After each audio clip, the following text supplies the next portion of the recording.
All right, another quick and easy install today. This time it is the WeatherTech Side Window Deflectors for the 5th gen Toyota 4Runners. Pretty simple install.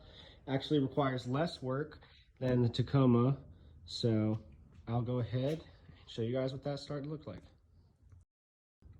So the first one we're gonna be doing is the front window deflectors. It's easier if you put the front of it in first. So first thing you're gonna do is slide it in there and make sure that this part is overlapping your window here and that these corners line up. Once you get that in, come to the back and we'll be putting the back in, kind of bending it a little bit so that it bows out here to our right.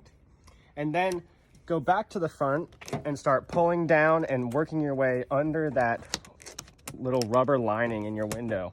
And once you eventually get underneath all that, have to go back. This might be a little tricky at first, but it should be pretty easy once you get going. And as you can see, I'm starting to get under all that lining, and there, it just slid into place. And you can see here, all this lining is still on the outside, which is what we want. And it overlaps the corner down here, leaving room for the water to run outside of your truck. So that is the first one on the front, and I'll be doing the back next. Now we'll be doing the back. I've already gone ahead and removed the double-sided adhesive tape little protector that they had. And it's easier if you also, again, start with the front, because you don't want to be sliding this tape up or whatever this is and like crunching it down.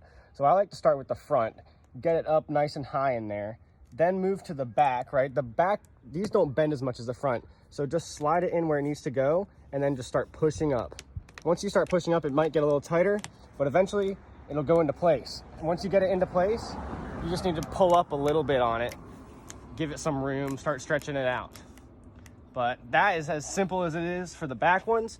And the last thing you need to do is roll your windows up 1, 2, 3, 4, 5 times, get those working. At first, your window's not gonna like it. It's gonna go up and hit it and come back down and go up and come back down. But eventually they'll smooth out and it'll close and everything will be working right.